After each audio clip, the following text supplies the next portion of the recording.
the point is really that whatever we're doing, there's always going to be some level of, things we don't know and people who have different ideas. And so the idea that you could have a roadmap that is ever going to answer all of your questions, I think that this is not the point, and I'm not even sure that that's achievable.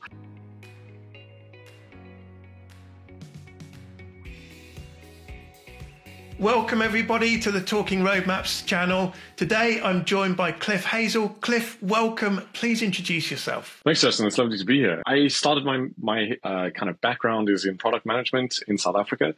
Most recently, I've been at Spotify in Sweden, and since leaving the company, I've been jumping around all over the world and helping companies that are doing all kinds of interesting things as they're growing and scaling up, mostly in the space of kind of leadership and coaching leaders, basically to build better organizations and design more sensible systems. So lots of interesting things that I think can intersect with what you folks are interested in. And so, yeah, let's talk about it and see where it goes. If you're enjoying the channel, subscribe, hit the bell icon and give us a like. So, Cliff, let's dig in with maybe kind of the high-level overall question from your perspective and from your experience. What's the purpose of a roadmap, do you think? I guess there's a lot of different takes on what the kind of the objective of a roadmap is. For me, at least, I think any kind of exercise that is around road mapping is really around trying to figure out some kind of, I don't know, I guess a cohesive set of ideas about the direction we're trying to move in. So, you could do something like a now, next, later sort of approach. These are the things we're doing today, such stuff we'll do later on, and things we'll think about much later. I think there's also things in the space that some folks get kind of hung up on sort of the level of precision and accuracy, like how much detail do you need and so on. So there's a set of interesting questions and topics around that. But I think at a high level, the goal is to try to say, we want to move roughly in this direction. This is sort of where we're pointing. And so I think it's really about some sort of a plan and being able to communicate that to others, hopefully so that we can get some input from them, not just so that we can tell them this is what it is. But yeah, I think there's just like everything in the world, there's 1,000 different ways that people do it. Some people do it really well. Some people do it really strangely. Some people like certain ways and others different. So yeah, a lot of different things inside there. Yes, it's a great point, actually. In the classic product management approach, it depends, but there's a lot to unpack. And I think some of the bits that you were talking about, there's certain jobs to be done of a roadmap as well that can be at different stages, different audiences you alluded to as well. So I think that's a great response. And actually, maybe we explore the audience side of things. Who is the audience, do you find, typically for a roadmap? I guess it depends a little bit on the type of road mapping that you're doing. So I'll be honest, I don't tend to use the term of road mapping, but I also don't tend to use a lot of the common terminology, because what I do is when I'm working with a company, I try to adopt their way of talking about things. So, for some people it's a plan, for some people it's a strategy, for some people it's a literal set of like, these are the things we're going to do in this sequence with dates and timestamps on it. I think the audience depends a little bit on the goal that you're trying to achieve. So not to be too abstract, but if you're talking to sort of the strategic leadership of a company about maybe several acquisitions that you're working on, you might say something like, well, this is the point where we're going to sort of be looking at different companies to acquire. This is roughly what the sort of acquisition process looks like. Here's the point where we could say, okay, they're actually now fully integrated into what we do, and we're starting to see some of the benefits of the acquisition. So that kind of thing could make sense maybe to a board of directors or the acquiring companies, that kind of communication. I think it gets used a lot in a product sense. We want to build these things or this functionality. I've worked with a lot of teams that are building some sort of platform or internal services.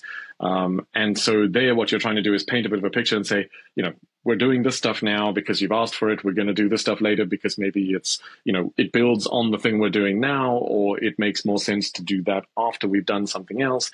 And just kind of set and align expectations a little bit so that people aren't just constantly going, hey, can you do this thing? It's really urgent. We need it yesterday. I think that's part of the conversation that you're trying to have, and just kind of outline a little bit of like, here's where you can be involved. This is what we're thinking about, and as a tool to get it out of somebody's head and into a conversation space where others can weigh in and say, I like this, yes or no. Yeah, it's a great response. And I love the fact that, Cliff, you work with a lot of different clients and get involved within their business to help them with their pain points and help them kind of overcome and get to where they need to be. And I think sort of jumping in and understanding the tools that they're using at the time, the language that they're using is so important. First of all, to help embed you within the company as quickly as you can, but also so that you're talking their language. And it's not around just taking a couple of different frameworks or tools off the shelf and throwing them in. You really need to meet them where they are now and help them get to that new piece by maybe introducing something or just working with what they've got. And I think this is one of the reasons why there's not really a one template fits all for roadmaps or anything else, because it just depends completely on that client and where they are. I think a lot of it is that you have to recognize that everybody is on a bit of a journey. You know, maybe they started somewhere and they're going somewhere else, but it's like the idea that you would sort of, I don't think that there's a point where like you have most things in product development and products kind of design, it's always going to be a little bit messy. And so at least from my experience, the kind of stuff that I've been working with, it lends itself to trying to be roughly coherent, if that makes sense, in the sense of like, you know, if we're doing this thing, we're going left, but we're also trying to do something where we go right. That's not coherent because those two things are in tension with each other and there's going to be some obvious friction and conflict. Whereas if we're saying, you know, we're building two sets of capability that when they actually connect, they enable us to go further because, you know, they amplify each other. Something like this makes much more sense in terms of coherence. But the point is really that whatever we're doing, there's always going to be some level of, you know, things we don't know and people who have different ideas. And so the idea that you could have a roadmap that is ever going to answer all of your questions, I think that this is not the point, and I'm not even sure that that's achievable. You know, it's as long as it's useful and it's helping you to have a good conversation, I say great. But I think I've seen a lot of companies and a lot of people especially when they're using it like a tool or if there's some sort of like change program attached to it, you know, if everything is in Jira, then it's all going to be magic and ponies. And it's just like that reality just never, ever actually happens. And so I'm always kind of a bit cautious of working with folks who haven't actually seen the things that they're selling working in practice. And unfortunately, there's quite a lot of people out there who, I mean, I think it's fine if you're sort of aspirationally saying, like, imagine if we could do this, like you're inspiring something. But it's a different thing to be able to say, I've done this and I actually know how to get you there. I've walked this path before. And I think in the world of product management, for sure, and certainly in the agile space where I've spent a lot of time, there's a lot of people selling things that they've never actually seen happen. And I think that that's a little bit challenging. And usually that's one of the things that I caution. I mentioned earlier that I'd been at Spotify, and I mean, famously, there's companies like McKinsey selling the Spotify model. None of the people who sell that have actually worked at the company. And putting aside whether or not you should copy the model, it's very strange to me to say, like, you know, I can teach you the McKinsey model. I've never been at McKinsey. So what do I know about their models and tools? You know, so I think there's a couple of things inside there that are interesting to chat about. Yeah, I fully agree. You know, I think we need to be looking at, there tends to be a lot of bashing around, you know, I'm seeing at the moment, at least at the time we're recording, around discovery, around product management and those things. Frameworks is one. And I think we need to, you know, look at these different tools on their merits and make an informed decision on them, and also take some of the best practice bits that we like and leave some of the other bits. The best implementation of a tool or the best practice for a company is often what works for them. You know, I've been having some recent chats with my wife who leads a business systems team, looking at bringing OKRs in and how that can work. And there can often be a lot of confusion or a bit of doubt and things like that. And I said, look, just look at the framework, look at the bits that are relevant to you, implement those that work, and just evolve. You know, we should product manage these tools and techniques to a level and just take the bits that work for you. And often the best practice of that is actually what works best for the company, not whether it's specifically working in the exact way that the framework thought that it should work, you know? And I think that really makes sense, that there's a level of caution we should take in road mapping, or in fact in the Spotify model as well. I think that highlights an interesting thing. I like to separate two types of practice at the very least. The difference for me between best practice and, let's say, good practice. I think very often what happens is that people assume best practice as if it's like a sort of universal applicable thing. There are a incredibly small set of things in the world that I think are best, always best, if that makes sense. So what I like to differentiate there is like something like using OKRs, for example. I would consider that generally to be a contextually appropriate good practice. If you have this set of problems, it may help you with those, right? If you don't have those problems, however, it's not good practice, and it's certainly not best practice. But I see companies often muddling this up. And I think that this is a big part of the challenge, is that what we tend to do, I mean, it's a human nature thing to an element or to some extent, but we tend to leap to a conclusion or leap to a solution before we've actually understood very much about the context that we're dealing with. And the funny thing is that we do it both to ourselves, like in our own company context, but we also do it with others when we're diagnosing their situation. You know, I could say, oh, Justin, your business, you need to do this and this, and then you'll grow like that and so on. The reality is that you understand that context better than I do. And so this is a lot of the approach that I take, and why I don't usually come in with a lot of language, especially at the start. That's not to say that I'm not bringing any sort of new concepts or ideas, but when folks talk about best practice, I'll often say, well, are you talking about something that is always best for every situation? Or are you just meaning that it's the best thing that we know about for that context? Let's define a little bit what that context is so that we don't use it when it's not that context. It's a bit like the hammer and the hammer sort of situation. If you have a hammer, everything looks like a nail. And I think this is the challenge, is that we have to get out of that idea, because the most common mistake that I see folks making is using an approach that is not suited to the situation that they're dealing with. And, you can hire the best people in the world, but if you're hiring for the wrong skill set, or you're putting them in the wrong places, or you're giving them the wrong problems to solve, using the wrong tools, I don't think that this helps so much. And so I like to get that understanding of the context right, or at least coherent, to go back to the term. And sometimes the road mapping exercises can help to paint that picture. We think we're here right now, we're going there. Okay, this makes sense to do because of those things that we understand about the current situation. Yeah, absolutely. Or sometimes things like roadmaps can actually drive the anti-patterns that we don't want. Marty Kagan's often talked about roadmaps being very much associated with feature teams and things like that. And that's not a good, I mean, in some instances it is, if that's definitely what they're engineered to be set up for and that's what they need. But traditionally it's not what they should be used for. And I think it's having a level of responsibility over the tools and frameworks that you introduce and knowing what they're there for. And I've been in situations where a roadmap has been really positive, and I've been in situations where a roadmap has not worked very well, and it's been the wrong thing to share. A stakeholder asks for the roadmap, maybe the roadmap is not the thing that they need to make the decisions they need to make. It might be a list of goals or a list of principles, for instance. So it's great that you've got that experience, Cliff, where you understand the tools and the frameworks that you've had experience with, but when you work with your coaching and your consulting clients, you're going in with a level of curiosity so as not to bias them. And I think that's important. I think also, I mean, I'm quite lucky in that for the most part, I get to pick and choose the clients that I work with. And so part of that process is that I want to make sure that what I'm doing and how I got into that situation is by making sure that I'm really only working with people where I think that I can bring something useful to the conversation. When I first started out with my consulting business, I mean, there's definitely a temptation. You're sort of worried, am I going to get clients? Is everything going to work out? And so on. I think this is a natural concern that a lot of people have. But what it leads to, I think, a lot of the time is people jumping into and taking work because it's available rather than because they can add something unique to it. And I mean, I don't say like I have never done that in the past, but I try not to do this now, because what I want to do is try to understand what is the context that people are operating in, what is the situation that they're trying to solve. And if you're looking to do something like just install the Spotify model, I mean, I can talk to you about some of the nuance of it, and probably the conclusion that you should draw is that you can't actually copy the Spotify model per se. That doesn't mean you can't learn anything from the experiences of what Spotify has done and use that as a lens to make improvements to where your organization is maybe struggling or where you have an opportunity.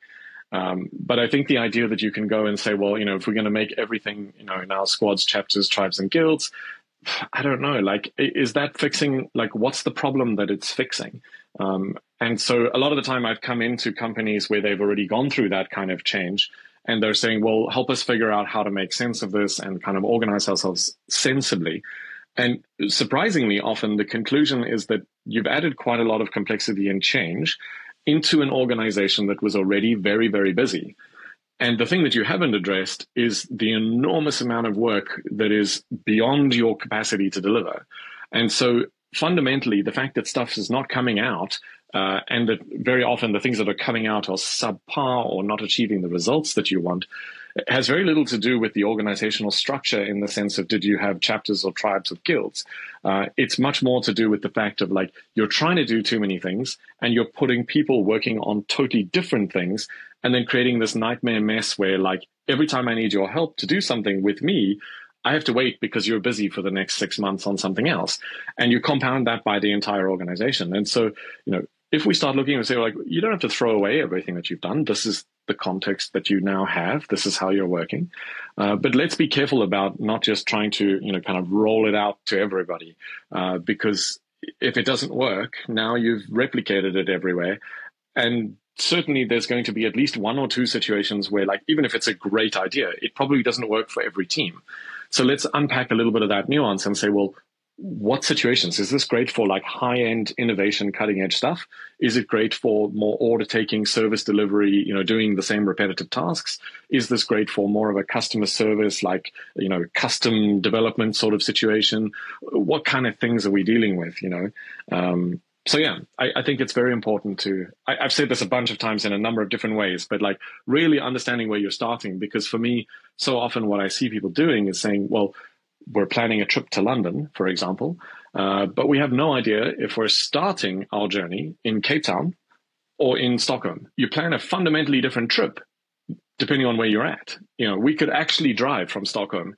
You could technically drive from Cape Town. It will take you a very long time, but how soon do we need to be there? What are the budgetary constraints? Do we have to be there on a certain date or time, or is it just get there in whatever means possible? And so shaping that and giving a little bit of an outline to some of the constraints of like, we're here and we're trying to go roughly in this direction or to this destination. That I think is a lot of what, these kind of topics and such as road mapping and some of what I've talked about are trying to solve for. Yeah, so that's a great conversation. And so actually that might lead us nicely into, from your perspective at least, what do you think some of the key elements or content of a roadmap might be? What I find is a lot of the metaphors that I use in an organization is the one thing that I often will introduce is this concept of thinking through the lens of flight levels. So for those who are not familiar with it, basically the concept says, like, if you think about an organization as different levels of sort of zoomed out or abstraction, if you will, if you fly close to the ground, you see a lot of detail. You're in the weeds. You can see the specific people we're hiring, the specific features and details, the UX, wireframes, markup, whatever. If you zoom out and you go high, what you start to see is the breadth. You can see the broader context, but you don't have the detail anymore. You lose that detail, right? Each of these views is different, but important to the company. There's not one that's better than the other or more important. They're all part of the same system. You've just zoomed in or out, right? The question for me is that very often what I find is that when people start talking about things like road mapping, they're actually talking only about the detail of what the team is doing. So literally this feature, then that feature, then the next feature. But if you zoom out one level, and I like to think of the organization as operational, so teams on the ground, hiring, building financial reports, product features, whatever it is. At the top, you have strategy, so ops, strategy, and in the middle, coordination. Don't attach too much to the names. There is some nuance and some things that are important about it, but are we solving a problem that is actually about coordinating multiple teams? So we need these 5 teams to work together to build a product, market it, support it, sell it. That's a value stream, and we should perhaps focus on road mapping or visualizing things in the coordination space. But we should also make sure that it connects to the strategy of the company overall. Because if we're saying, well, the strategy is to be more cost effective in the following ways, and we're trying to automate and so on, but then you're building some new custom stuff that is not automatable, does that make sense? Is it, again, to this point of coherence? So I think what we're trying to do is first ask this question of at what level of the organization are we trying to make improvements? Are we trying to visualize and make sense of the projects, the initiatives? Are we trying to make sense of the strategy and the broader kind of investment areas that the company is pursuing? Or do we care about the feature level detail? And I think because a lot of people haven't thought about things at multiple levels, and a lot of people, I think, actually, they either just don't know, or maybe they struggle to think about things on many different timescales at the same time. They tend to go down into the detail and manage, is that thing on time? You were supposed to do that by last week. Like the KPI is red and it should be orange or green. And I mean, those things I'm not saying they are insignificant, but at the end of the day, like you could be perfectly on time, but you built entirely the wrong thing for your customer. I don't think that this makes sense. Or you built something that the customer wants, but it turns out that that's not the customer you have. Or it's not a customer that's profitable, or it's not about where your strategy is pointing because you're doing, Asian expansion, but you're busy building products and services for Europe. Yeah, I don't want to just say always like zoom out, but it's like, where are you looking? And then we can have this conversation about how do we visualize things? Because for me, if you're building that coordination system, it's about building, I would say it's roughly creating something that is akin to a living roadmap. These things are in whatever stage of visibility or of development or of thinking or of certainty or of delivery. And so we can map those out at the appropriate level with the appropriate audience and have a conversation ongoing about, hey, this thing hasn't moved in 6 weeks. We were expecting it to be here, but it's not. That means something has changed or, didn't go according to plan. How do we respond to that? Because the challenge often with the road mapping stuff is this thing of like, you lock it in, it's a plan, it's a promise, and then we never change it. And quarter after quarter, we're just kind of faux number, sort of presenting and saying, well, everything's going up and to the right. It's great. But is it actually? Yeah, that's such a good response. I love visualizing that flight level side of things. And I love that concept of different flight levels, different levels of granularity. I think what's probably important is that thread of strategy going through all of them. So, it's that linkage there. But potentially there's different ways to visualize the data at those different flight levels as well. I think so. And I think the first part of it is sort of abstracting a little bit out or separating out the different things that are like what things move on those different systems. It's a bigger chunk, maybe a larger investment. It's got a different sort of time horizon the higher up you go. And it's maybe smaller, more detailed oriented, kind of the lower down you go. And I think that the biggest factor is really about trying to make sure that we're creating focus and momentum around the things that are most important. And in the absence of doing this, I see teams, a lot of teams doing Scrum or something, they're sprinting every 2 weeks and they're delivering something. But at the end of the day, when you actually look at the entire product value stream, they've delivered it, but it's not deployed to a customer, or it actually hasn't got out because the marketing campaign is still, 6 months away. And to me, this thing, it's very weird that we spend so much time trying to optimize the doing the work and not the actual gaps between the part where I did my work and now I'm waiting for you to do yours. And that's often many orders of magnitude bigger than the amount of time I spent on something. Yeah, I often think of the V model in terms of, verification and validation, and the build is just at the bottom. And the definition of done for some teams is code complete or testing complete. But actually it's being used by users. And so, I know that must be something that's very passionate and close to your heart as well, because that is the point. It's not just, I think there's been over the maturity and the decades of product management, there's been over-indexing on the focus of delivery and speed. In fact, Cliff, you mentioned something really recently on LinkedIn, which is around the steering wheel and the gas pedal. Maybe you could just share that one for our audience, because that really resonated with me as well. It's not just about the gas pedal, right? Yeah, so the phrasing was that, a lot of people misunderstand what agile software development is about specifically, or agile as a concept.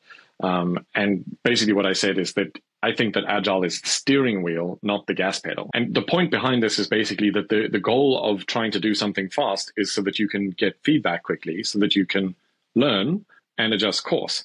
It's not about just getting more stuff done. I mean, at some level, you may want to do more stuff, but there's no point in doing more stuff if it's wrong or counterproductive. And so often I see companies, I worked with one client, I've written about it a little bit as well on my website and on LinkedIn, 400 projects for 100 people. And the question is, well, why does everything take so long? It's because everyone's sprinkling at best 25% of their effort on, 4 different projects. And the reality was, for most of them, it was many more, because, most people didn't only work on 4 projects. They were working on like 24. So why does nothing get done? It's like, well, because I'm, slightly sprinkling a little bit of fairy dust across 200,000 things. Nothing's actually getting out the door. And so the problem with that is that in that kind of situation, I'm so busy focusing on getting it done that I don't actually allocate or have any brain power left to then look at, well, what did it do once I delivered it? And so you end up just, feature factory, as Melissa Perry calls it, in the build trap. You're just constantly building, and never coming up for oxygen to go like, hey, does this work? Like, how well does it work? Could we learn something or adjust something, change course? And I think so much of that metaphor of the steering wheel is really about that. And what I try to get people to do is to think a little bit more about, of the last, 2 quarters, let's look back. What did we deliver? What happened as a result of that? And if we can't answer that in any sensible way, then, maybe we should fix that before we just do more of it. Absolutely. No, it's great. And it really resonated with me. So Cliff, thank you for sharing that with us. I think it's a great metaphor. I wonder if you have any preferred tools for managing and visualizing a roadmap. So in the times when you do, or the times when you have with clients, are there any preferred ways of visualizing it or managing those roadmaps? So I'm fairly sort of tool agnostic or like framework agnostic. I use the metaphor of flight levels, and a lot of the time what I'm doing is helping companies to build either the coordination level or the strategy level.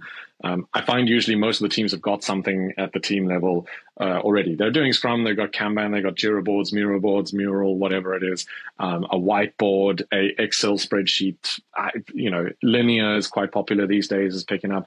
And so I don't think that the tool, I do think tools matter, but I don't think that the tool is the most important point of leverage. And in a lot of the companies that I work in, that decision has already been taken. So, there is a tool that is used, and, I'm not a big fan of most of them, to be honest. I think they end up becoming about the tool. And there's a great phrase I heard, first we shape our tools, and then our tools shape us. And I think there's a couple of examples. So not to pick on Jira, it's the easy one to kind of pick on, but you can only have a thing assigned to one person. You can't assign it to a team or a group of people. And so that kind of puts the idea that this is your task or you're the accountable person. We can't share responsibility for things. There's also sort of things like the way that it does some of the things around visualizing lanes and so on. You just end up with piles and piles and piles of stuff. And there's nothing that kind of visually hints back at you to go, hey, maybe you shouldn't start that extra 14 new projects because you haven't finished the other 14 from last quarter. Whereas a whiteboard has a physical boundary, for example. An Excel sheet, runs out of space at some point. And like most tools have some kind of a nudge if they're doing it well. And I think often we miss those kind of things because we need the reminders because we're not so good at doing it ourselves. But in terms of visualizing, I would say the thing is to try to get usually the projects and initiatives across not just product delivery, but also things like, maybe bug fixes, maintenance. It could also be improvement activities, something that came out of our quarterly retrospective or our last project postmortem, something like that. And we say, okay, cool. Like we have to balance across the capacity that we have. So it's the same 150 people in this tribe or this department or whatever. Whether we're making improvements to the way of working, we're fixing bugs, we're hiring people, we're building software, whatever it is, it's all the same people. So let's put it all in one place and have a look at it and say, what are we going to do about this? Like I might, as I've often said in some of my workshops, I talk about the situation where, I might have to make a trade-off decision between I'm supposed to do an interview this morning, but I'm also needed to fix this emergency fix that has to go out that's blocking the whole of the company's releases. What do I do? Maybe you can fix the bug, or maybe you can take the interview for me and we can resolve it somehow. But we need to have a space or a place to be able to have that conversation. And as much as I think that in sort of organizations has become more experienced around this, you have these patterns kind of ingrained. But if you don't have those patterns, you have to be quite intentional about creating them.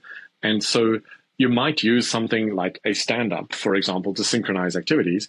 but it might look a bit different once you've evolved and improved it and tweaked it, 6 months down the line. But recognizing that, if we want to solve big problems, we need to be able to work across people boundaries and across departmental boundaries. Great phrase that I heard: if you can solve your problems alone, you aren't thinking big enough. And I really like this. Superb. What a great answer. And I think you picked up on a couple of things there in terms of some of the anti-patterns or mistakes of road mapping, which is doing it in isolation or not really understanding why you're doing it, or even from the tooling perspective, allowing the tooling to guide your processes when really a tool should be there to expedite and underpin your processes. I think that's a big anti-pattern that we see there. What do you think some of the biggest mistakes are that people make in road mapping? And I know from your perspective, Cliff, that sometimes road mapping isn't the answer there, even it's not the right tool. So are there any sort of mistakes that you see when people are road mapping with your clients that you work with? I would say probably the most obvious one is ignoring the capacity of the organization. Almost always, every company from Spotify to others that I've worked with at some point in time has said, here's the 17 priorities for the quarter. And, if you ask how many did you do last quarter, the answer is like 3 or 4. And it's like, well, why did we plan 17? We did that last quarter and the quarter before and the quarter before that. So we're massively overambitious about what we can actually achieve. And that's not to say that we couldn't achieve 17. It's the current setup of the organization doesn't allow us to deliver 17. But, we still plan every quarter way more things than we could do. And I think that there's a correlation between those two things. So that would be the number one thing. And I think perhaps one of the other most significant things is the complete lack of diversity of the teams that make decisions about what's even on the roadmap. It's almost always skewed towards senior leadership and skewed towards product management. And in most organizations, that skews towards being white men, somewhat sort of my age or maybe a bit younger. That's not to say that those people are bad or have wrong ideas. It's just you need a bit more variety because your customers come from broader backgrounds than that. And the kind of ideas and services that you can build when you all think about it from the same perspective because you went to the same school, it's by definition more narrow than it would be if you talk to a number of different people. So I think including a larger variety of people in the process of deciding what to do, both in terms of defining the problems you want to solve, but also when you're narrowing down the solutions that you're actually going to use for those problems. I think that's something. I've yet to see a company that overdid it in terms of getting alternative input. They might be bottlenecked on bureaucracy, but it's usually someone who's got exactly the same opinions as somebody else, but just there's a minor insignificant nuance that we're arguing about. Get the variety, get some diversity in your leadership teams, involve more, varied perspectives, and start to build a little bit of empathy for the variety of different human beings that are out there. I think you can build far, far better products when you do this. Yeah, that's huge advice, Cliff. I love that. That diversification. If everybody thinks the same, then we're not understanding all of those different options that are available. Massively important. And I expect that's critical for when you're working with early stage companies as well as mature companies, is fostering that level of diversity and inclusion there. It's almost always the case that the great idea that changes the company in the future is something that someone who was ignored knew about for many years beforehand, whether this is a cultural shift or a product idea. And it's usually somebody who is marginalized or ignored for a reason that is beyond just like, you weren't in a leadership position and turns out, there's a big group of the population that gets ignored for leadership roles. So, we can do something about that, but also just that there tends to be a lot of disconnect between the people who make the decisions and the folks who are actually closer to the front line, understanding some of what's going on. And I really want to stress the point that it's not a case of saying like, the CEO doesn't know what they're talking about, so they should talk to everybody else. Like it's the CEO can only see their part of the picture. And so if you want to see more of the picture and build something that is more coherent with reality, you have to talk to a broader set of people from different levels of the organization, from different specializations, from different cultural backgrounds, people who live in different countries, who work close to customers, who work on the support side, who work in sort of the, building the products, all of these kind of things. And yeah, it's almost never the case that this time has been wasted, because you will talk to them and go, huh, that's interesting. And you save yourself a ton of time because you don't do something that was not so smart after all. Incredible advice, Cliff. That's awesome. Thank you for sharing that with us. So you've learned from a lot of different people. I'm curious, whose advice or even resources, whose advice do you listen to on road mapping, or what sort of resources can you recommend in road mapping, or even in the wider product management perspective? Who comes to mind? I think one of the first people that comes to mind in the product management space specifically is Melissa Perry. I mentioned her book, Escaping the Build Trap. She's got a number of things. I've known Melissa for quite a few years, and we've had many interesting conversations about these topics. I think she's doing some fantastic work in that space, specifically trying to address it from a senior leadership perspective. Working with her, I think the organization is called the CPO Accelerator. So specifically trying to help, a broader range of people get into being chief product officer at various companies by drawing on experience from, the leaders who've gone before. In sort of the organizational and change perspective, I look a lot at the work of Esther Derby. She's done some amazing work. Her recent book, 7 Rules for Positive Productive Change. There's a number of models and tools. She actually has one called SEAM, which is, she breaks the organization into roughly 3 levels as well. She calls them steering. In the middle is enabling and enhancing, and on the ground is making. Her metaphors are slightly different, and she's sort of looking at it from a slightly different perspective to what I'm talking about with the flight level stuff. But it very closely maps, and it's sort of like, you're just looking at it from an org perspective and a leadership, behaviors. I'm looking at it from like a flow and org design kind of perspective, which, so they intersect a lot. I often recommend to a lot of folks that like the thing that they need is usually not to learn more about their specialization. Almost every case, the way that you're going to level up in your career or take the next step is not by, if you're just starting out, sure, like read books on product management. But once you've read 4 or 5 books on product management, you're probably going to be finding some diminishing returns. So jump into a different space and, read some stuff about data science, or read some things about psychology and anthropology, learn about neuroscience and how humans work, talk about customer experience and discovery, talk about, business management and operations and financial management.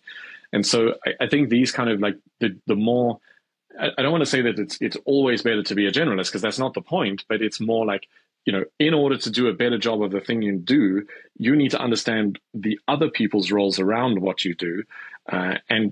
You can value the diversity and the variety of their perspective better when you have a little bit of understanding and a little bit of a sort of language or a sort of metaphorical understanding of what it is that they actually do. So yeah, I actually have a list that I can send you. I got frustrated last year at some point about every list of books that was being posted on LinkedIn was the same, 65-year-old old white guys from America.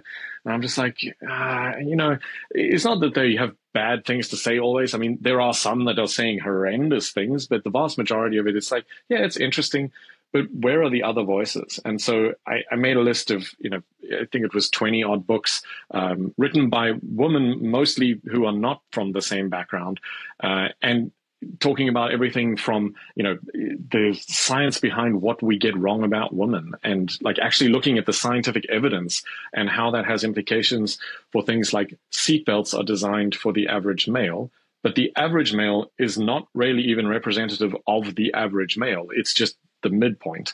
So if you're bigger or smaller, and that's especially true, if you may be from a different culture, or if you're a woman, you're pregnant, these kind of things, your physical body is not as protected by a seatbelt, but we designed for the median, and that's a problem. And so this book really looks into a number of fascinating things like that.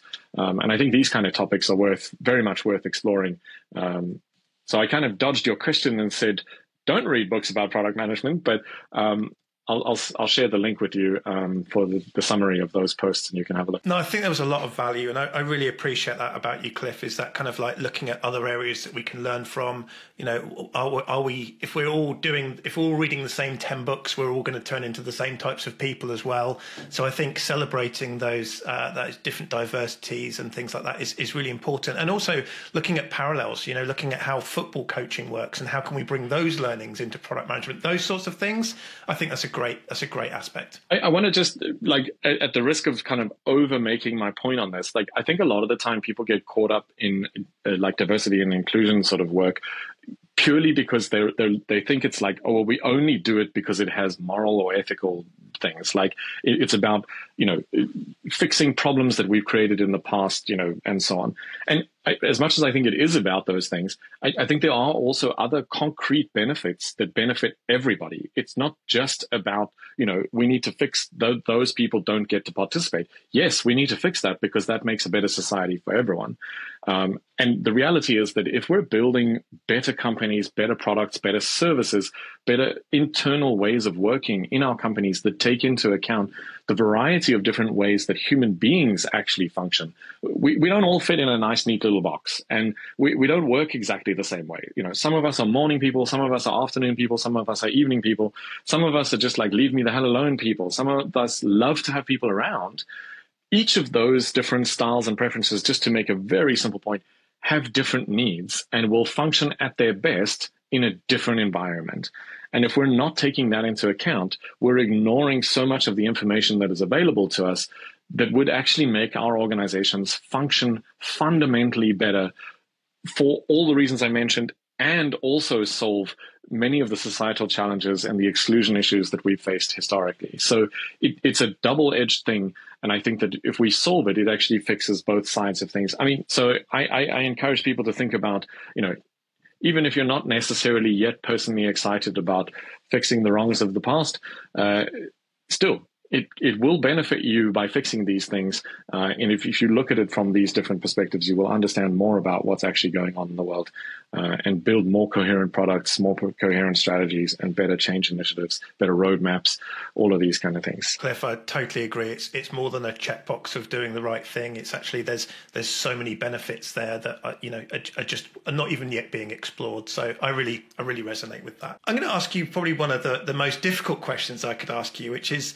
that could you distill your philosophy of road mapping into just a couple of sentences or words? So just think around how road mapping has been for you within your career. How might you distill it? I think a lot of the stuff that I've learned over the course of my career has been something that when I first started with it, I was quite dogmatic about it. And this is how you do it. And we explored already the nuance between good and best practice. So I think we kind of covered a piece of this. But I think the thing that I would really say is important here is that you have to focus on the goal of what you're trying to achieve. And not to be super philosophical about it, but if your goal is to create alignment amongst a bunch of people, you need to have something that is sort of directionally pointing and saying, we're going this sort of a way. Probably there are many different ways to paint that picture. And so the idea that you can just go away and write it down and then go, is this right? That's not going to give you a sensible roadmap. So I don't know that I'm putting my philosophy sort of in a sentence, but the idea of like, it's okay to make a proposal and say, what do you think about this? But if you're not getting answers and nothing's changing from the input, you're either approaching it wrong or perhaps approaching the wrong people or approaching them in the wrong way. You haven't created a space where they feel, if I'm the CEO and I say, this is my idea, but every time someone makes a suggestion, I, dump on them. Pretty soon people learn that I don't actually want feedback. And so like these kind of things, like if you genuinely want to build better products, you have to stay open and curious to the fact that there are things that you don't know. And that is a good thing because A, it means there's still wonder to discover in the world, but B, it also gives you a reason to spend time collaborating with other people and exploring, their different perspectives and building something that is more, sensible. So I love that. No, that definitely makes sense. I think there's some bits in there that that, again, we've not heard from other people before. So thank you for bringing your angle to it, Cliff. That's awesome. Cliff, I want to wrap up by saying thank you so much. It's been an absolute pleasure talking with you today. Talk to our audience a little bit about what it is that you do and how you can help them. Sure. So I spend a lot of time actually writing my thoughts and trying to get things out of my head. I decided sort of beginning of last year that what I wanted to try to do was find ways to basically not always be required to be physically present in order to be able to help and share ideas. That was my initial goal. What I've been doing since then is writing on LinkedIn and on my website. So just find me, Cliff Hazel, on LinkedIn, or go to my website, myname.com. So yeah, all of my writing is up there. I try to write something pretty much every day. There's a lot of different topics that I cover, but it mostly focuses on trying to make better organizations, better leaders, and better products. And if that kind of stuff is interesting, I mean, I love to chat to people. I love to hear what they're doing. I have some products and services that I sell, but it'll be fairly evident if the things that I'm talking about resonate with you and you think that you would need my services, feel free to reach out. But a lot of it is things like I coach leadership teams, through this journey of improving their organization. I can be a bit of a sparring partner to inject some new ways of thinking, into some of the ideation process. And I have a couple of workshops. If you want to build a Flight Level 2 system, I can help you do that. Set up the coordination system. But that's like, we know the problem already. We can solve it with the workshop. But usually it starts with some of the other stuff. So yeah, jump on LinkedIn, give me a shout. I'd love to hear what you thought about the stuff that we've talked about here today as well. And yeah, maybe we can start a bit of a conversation and see where it goes. Yeah, thank you so much. So for the audience that listening on the podcast, we'll put those links on our website and on the YouTube. If you're following along on YouTube, we'll put a lot of Cliff's links that he shared with us today as well.